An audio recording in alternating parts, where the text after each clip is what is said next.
What's up guys, it's time to take a look at this hidden 1TB flagship phone that you guys totally missed. It's in this mystery box which has only one letter, and that is R. R could mean anything. Is this a phone from Randy Orton? Probably not. It's actually from a company that is super unknown and it goes by the name of smartphone, and this company is the first in the world to actually release a 1TB flagship phone. The Note 9 may be the popular one, but this was actually the first one to have that. So we'll be taking a look at this phone from smartphone that is called as smartphone R1. There are a lot of interesting things going on with this phone, from its design to its software to its internal things. So we're going to be taking a look at that in this video. So what is smartphone R1? Well, it's a phone that is kind of like OnePlus 6 of China, meaning you get flagship features at a cheaper price. If we talk about the build quality, it has a very unique looking design. We get 3D glass on the front and the back. We got a very unique look for the dual cameras. There's this space in the middle that creates this different look, and also here you can see the letter. This is actually the logo for the company, and this also acts as a fingerprint scanner. So we have the aluminum sides, and they have a very unique look because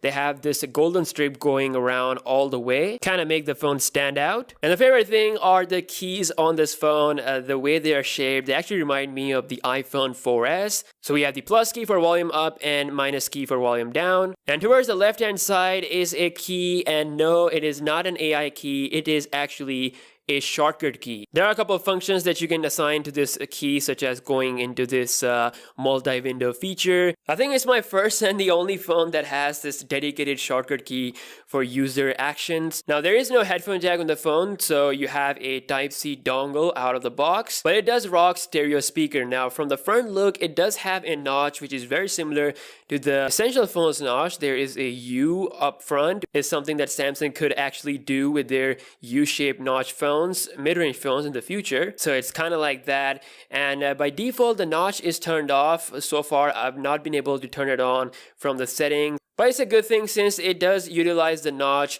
in a good way. Like, you have your important information on the sides, and it does have intelligent optimization with applications such as YouTube. So if you play videos, they're not gonna go with the notch. The earpiece on this phone is situated right above the U-shaped notch, and it actually doubles as a speaker. So this has a very decent stereo speaker system. So unique design is nice, but what makes this phone special is its internals. So it comes with a Snapdragon 845 processor with 6 gigs of RAM. It's really fast, and if you want to, then you can actually go with the 1TB version, which is the most specs out version that comes with 8 gigs of RAM if you guys need that much storage. So this display is actually pretty bright, but sadly it's not an OLED display, it is LCD. So even when the notch is disabled, you can still see it in some lighting conditions. So again, this is their first flagship phone that is also cheaper, specific to China. So they had cut their corners short in some areas like the display, but still it's a very decent display, coming at 6.1 inches size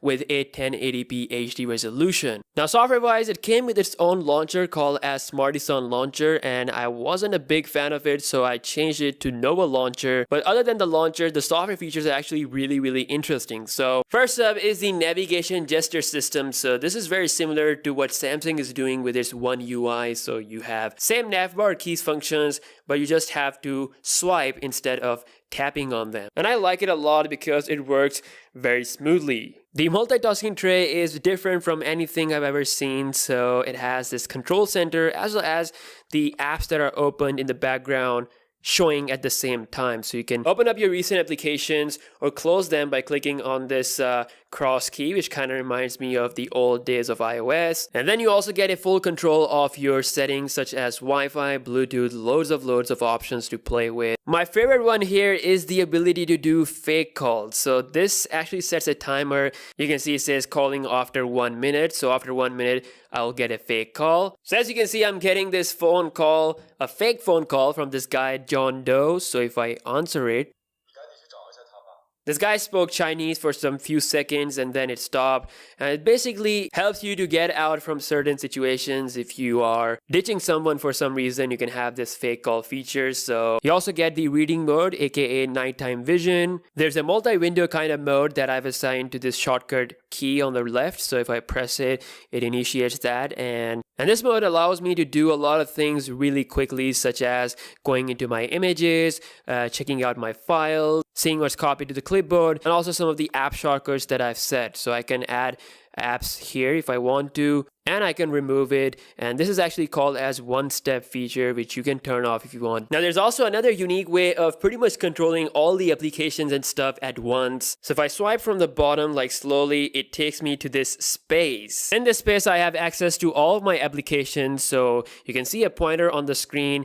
and I can move around by moving the phone. It's actually using the gyroscope to move around the screen, and if I point the gyroscope to any application such as YouTube, it takes me to that. So it's like instantly getting a big access to pretty much everything that is on the phone, like the apps and your recent switch. It's definitely a unique software feature of this phone that I've never seen before on any phone. Now other than that, this phone is rocking Android 8.1 Oreo. Now what about those eyes, those cameras on the back? So we have 12 megapixel Sony IMX363 sensor with f1.8 aperture, and the front camera is coming at a 20 megapixel with f1.7 aperture. So this phone can take pretty good photos in daytime, but I actually checked it out in the nighttime and in low light situations. So it actually did really good. Like, it's a solid B+ camera. The AI integration is pretty good. It can detect scenes pretty good. So I was taking photos outdoor in night situations and it kept the sharpness and everything pretty good. I can't say the same for the front camera. It suffered from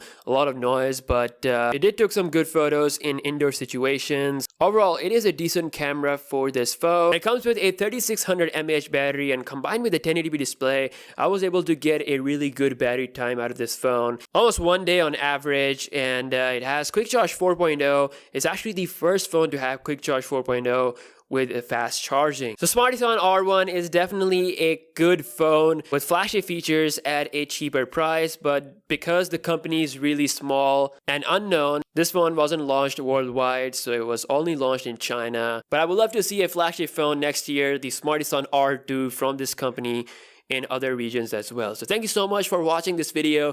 Let me know your thoughts in the comment section below about this phone, and I will see you guys in the next one. Peace out.